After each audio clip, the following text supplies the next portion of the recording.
Hello friends, welcome back to my YouTube channel all in one story time. देख रही हो बिटिया, पढ़ी लिखी बहुएं दूसरों का मन रखना तक नहीं जानती, बस नखरे ही करती रहती हैं। अनामिका की आंखें नम हो उठी। उसने चुपचाप नजर झुका ली। कविता ने सभी के लिए अलग अलग उपहार निकाले।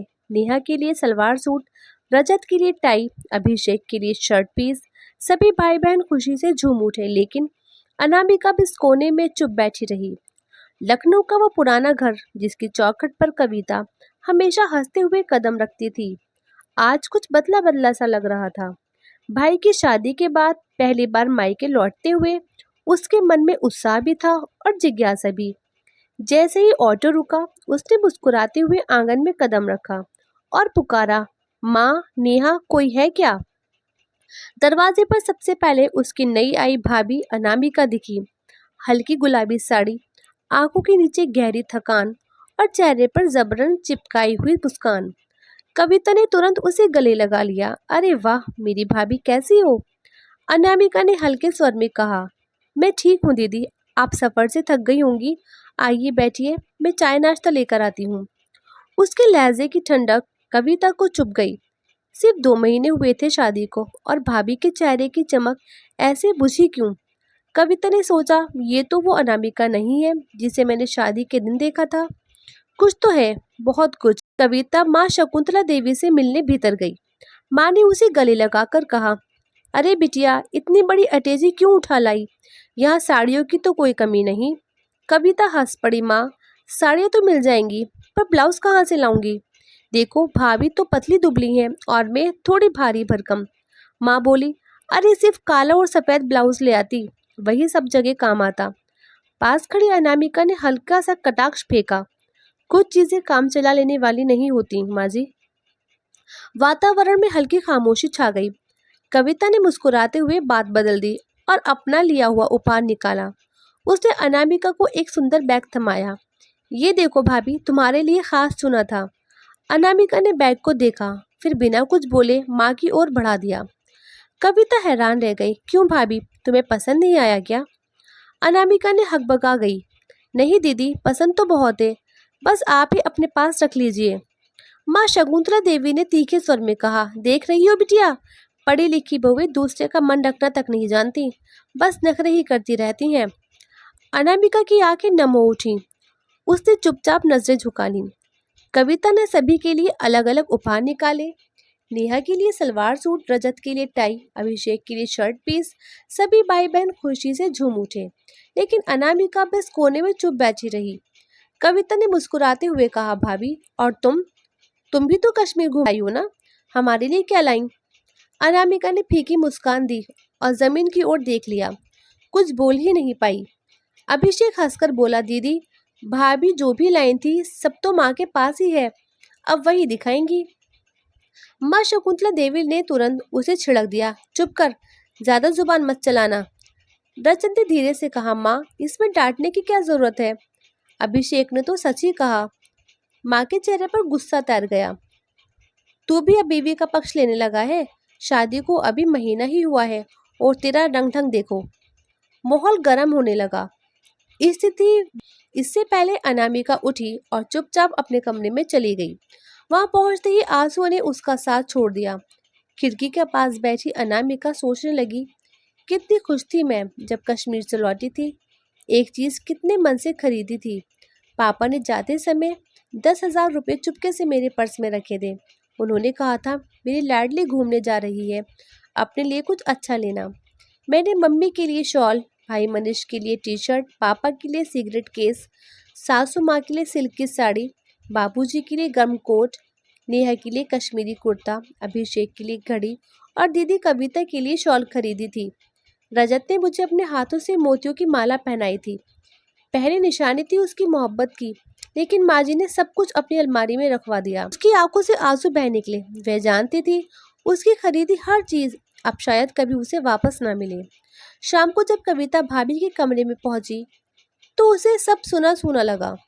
उसने कहा, भाभी, ये कमरा भी तुम्हारी तरह चुप चुप सा है। देखो, इधर एक फूलदान रखो, उधर दीवार पर पेंटिंग टांगो, कितना सुंदर लगेगा। अनामिका ने मुस्कुराने की कोशिश की। दीदी, मैं सब ठीक कर लूंगी बाद में। अभी तो रसोई संभाल लूं। कविता ने हाथ पकड़ लिया। नहीं भाभी, आज खाना हम बाहर खाएंगे, माँ और बाबूजी अपने लिए बना लेंगे। अनामिका ने फौरन विरोध किया। नहीं नहीं दीदी, ये कैसे हो सकता है कि माँ जी खुद रसोई में जाएं और मैं खाली बैठी रहूं। कविता गंभीर होकर बोली, भाभी सच बताओ, तुम्हारा चेहरा इतना बुझा बुझा क्यों है? मैं जब से आई हूँ महसूस कर रही हूँ कि कुछ ठीक नहीं। उमेश भैया भी बदले बदले लग रहे हैं। आखिर बात क्या है? अनामिका ने नजरें चुराते हुए कहा। कुछ भी तो नहीं दीदी, आपको वहम हो रहा है। कविता ने एल्बम उठाया और तस्वीरें देखने लगी। अचानक उसकी नजर उस तस्वीर पर पड़ी जिसमें रजत अपने हाथों से अनामिका को मोतियों की माला पहना रहा था। कविता हंसकर बोली, देखो भाभी, ये माला कहाँ गई? अब तो तुम्हारी चोरी पकड़ी गई। अनामिका का चेहरा लाल पड़ गया। उसकी आंखें भर आईं। अब वह झूठ नहीं बोल पाई। उसने धीरे धीरे अपने मन की सारी गांठें खोल दी। माँ का बर्ताव, उपहारों का गायब होना और यहाँ तक कि उसकी माला तक का छिन जाना। कविता गंभीर होकर सुनती रही। फिर उसने अनामिका की पीठ थपथपाई और बोली, मत डरना भाभी, अब मैं हूं ना, सब ठीक हो जाएगा। अनामिका पहली बार हल्का महसूस करने लगी। सुबह की ठंडी धूप आंगन में उतर रही थी। नेहा झाड़ू लगाते हुए बार बार भाभी की ओर देख रही थी। उसकी आंखों में तंज की चमक थी। नेहा ने धीरे से ताना मारा, भाभी जी, बड़ी किस्मत वाली हैं आप, इतना बड़ा घर, नौकरानी जैसा सारा काम मैं कर लेती हूँ।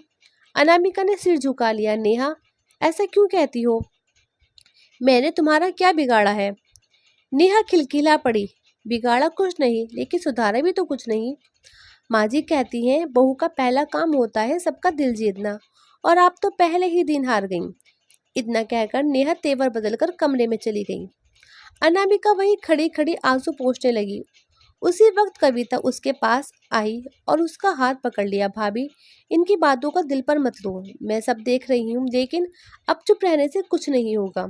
दोपहर को दरवाजे की घंटी बजी। बाहर अनामिका का भाई मनीष खड़ा था। उसके हाथ में कुछ कागज और पैकेट थे। अनामिका दौड़कर बाहर आई। भैया, आप अचानक? मनीष ने हल्की मुस्कान दी। क्यों, अपनी बहन से मिलने के लिए भी इजाजत लेनी होगी क्या? सबसे पहले माँ शकुंतला बाहर आई। उन्होंने ठंडे स्वर में कहा, अरे बेटा आओ, बहन से मिलने तो ठीक है, लेकिन बार बार यहाँ आने की आदत ठीक नहीं। मनीष ने निम्रता से कहा, जी माँ जी, मैं ज़रूरी काम से आया हूँ। असल में वो अनामिका जब कश्मीर से लौटी थी तो सबके लिए उपहार लाई थी, पर मुझे अब तक नहीं मिला। मनीष ने मजाक करते हुए, ये सुनते ही पूरा माहौल ठहर गया। कविता ने आंखें चौड़ी की। शकुंतला ने तुरंत तीखे स्वर में कहा, उपहार? बहू की औकात ही क्या है कि वो सबके उपहार दे? जितना भी लाई थी मैंने ही अलमारी में संभाल कर रख लिया। घर के लिए लाई थी तो घर में ही रहना चाहिए। मनीष का चेहरा तमतमा गया। माँ जी, आपने मेरी बहन की चीजें क्यों रोक रखी हैं? वो सब तो उसके अपने पैसों से खरीदा था, पापा ने उसे दिए थे। अनामिका डर गई और बोली, भैया छोड़ो ना, रहने दो, बात मत बढ़ाओ। लेकिन मनीष शांत नहीं हुआ। नहीं अनामिका, बात उठेगी। अगर तुम्हारे ससुराल वाले तुम्हारी मेहनत और इज्जत की कदर नहीं करते तो मैं कैसे चुप रह जाऊं?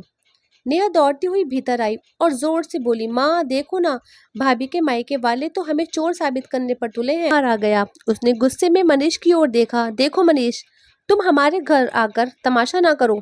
अगर तुम्हारी बहन को इतना ही दुख है तो आप उसे ले जाइए। ये सुनते ही अनामिका का चेहरा सफेद पड़ गया। कविता ने तुरंत बीच बचाव किया। भैया, ये कैसी बातें कर रहे हो? भाभी कोई बोझ नहीं है इस घर पर, बस माहौल में थोड़ी गलतफहमियां हैं, मैं सब सुलझा दूंगी। लेकिन माँ शकुंतला आग बबूला थी। कविता, तुम बीच में मत बोलो, ये तुम्हारा मामला नहीं है। जब से आई है बहू का सिर और ऊंचा हो गया है, हमसे बहस करना सीख गई है। कविता ने शांत स्वर में कहा, माँ, सच हमेशा सामने आता है। अगर भाभी ने इतना सब किया है और उसका श्रेय तक नहीं मिला तो ये नाइंसाफी है। अनामिका अब तक खामोश थी, लेकिन उसका दिल रो रहा था। उसने धीरे से कहा, माँ जी, अगर मेरी वजह से घर में कलह हो रही है तो बेहतर यही होगा कि मैं अपने मायके चली जाऊं। कम से कम सबको सुकून मिलेगा। ये सुनकर रजत का चेहरा बदल गया। उसने गुस्से से कहा, हाँ, अगर यही ठीक लगता है तो चली जाओ। हमें ऐसी बहू की जरूरत नहीं जो घर को बांधने की बजाय तोड़ दे। अनामिका ने रजत की ओर देखा। उसकी आंखों में उम्मीद की आखिरी किरण भी बुझ गई। कविता ने फौरन उसका हाथ थाम लिया। नहीं भाभी, तुम कहीं नहीं जाओगी, ये घर तुम्हारा है तुम्हारी कदर करना अगर किसी ने नहीं सीखा तो मैं सिखाऊंगी। मनीष ने गहरी सांस लेकर कहा, ठीक है माँ जी, अगर मेरी बहन का सम्मान इस घर में सुरक्षित नहीं है तो मैं उसे यहाँ एक दिन भी नहीं छोड़ूंगा। या तो आप उसको उसकी पहचान और अधिकार लौटाएं, वरना मैं इसे अपने साथ ले जाऊंगा। माँ शकुंतला तिलमिला उठी, जा बेटा, ले जा इसे। हमें ऐसी बहू नहीं चाहिए जो घर वालों से ज्यादा मायके वालों की सुने। अनामिका फूट फूट कर रो पड़ी। उसने मनीष का हाथ पकड़कर कहा, नहीं भैया, मैं कहीं नहीं जाऊंगी, ये मेरा घर है, मैं हर हाल में इसे बचाऊंगी। कविता ने अनामिका को गले लगा लिया, भाभी डरो मत, मैं तुम्हारे साथ हूँ, चाहे कुछ भी हो जाए। तो दोस्तों, आपको ये कहानी कैसी लगी? अगर पसंद आई हो तो कमेंट बॉक्स में ज़रूर बताएं। और अभी तक अगर आपने हमारे चैनल को सब्सक्राइब नहीं किया है तो कर लीजिए, और जो पास में बेल आइकन है उसको भी प्रेस करके ऑल पर सेलेक्ट कर दें, ताकि आपको मेरी आने वाली सभी वीडियो की नोटिफिकेशन सबसे पहले मिल सके।